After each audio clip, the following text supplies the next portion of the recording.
Game begin.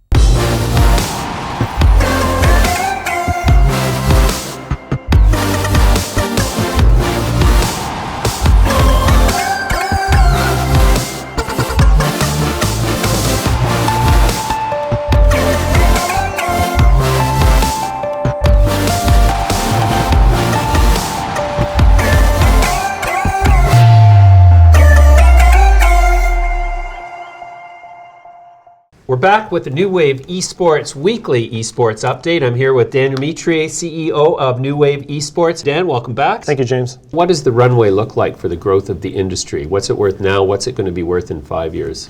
Well, a lot of that is speculative based off of revenue projections. I'm not at liberty to necessarily talk about our portfolio because all our companies are private, but we have broken those down to really understand how esports makes money. And so if you look at teams, anywhere from 50 to 80% of revenues come from sponsorships and ads. So you have a team, they need to be creating a content programming nucleus.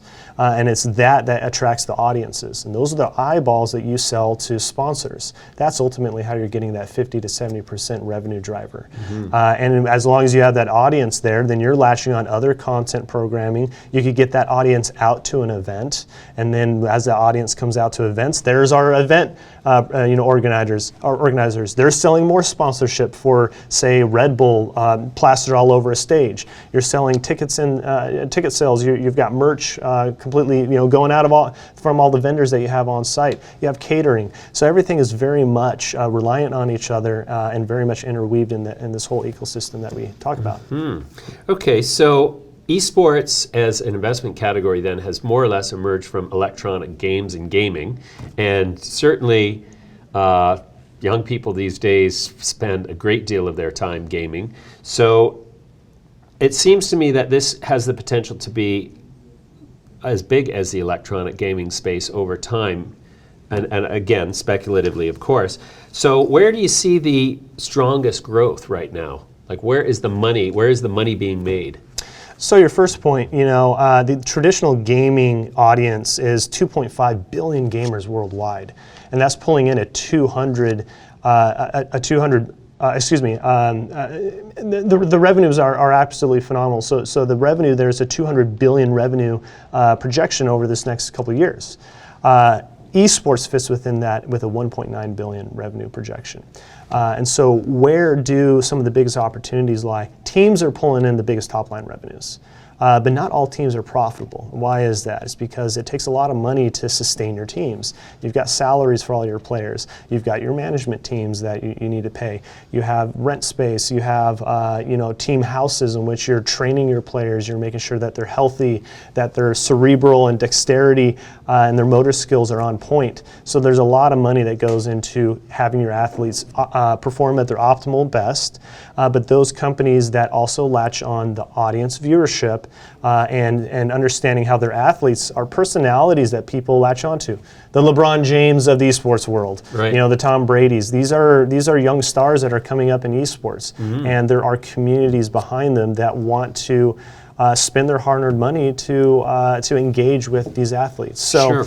So teams are certainly an interesting one to look at, especially with the franchise models coming through. Yep. We could spend a little time on that too. Okay. You look at Bobby Kotick, Yep. CEO of Activision. He's considered esports and their program a 10-year play here to really see that come to full fruition.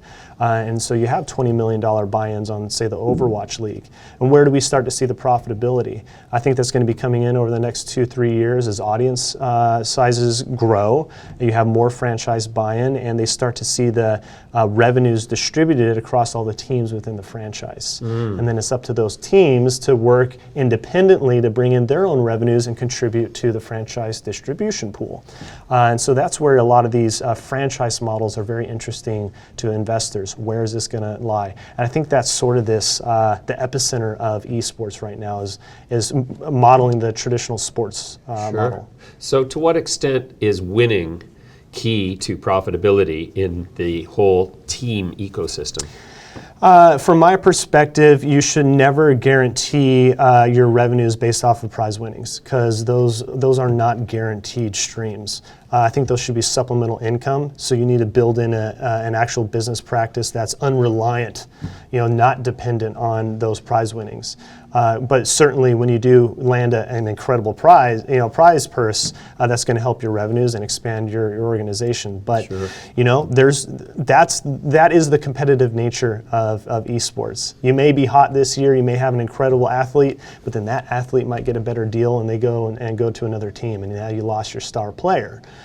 So don't bank on your prize purses, but use it as supplemental income.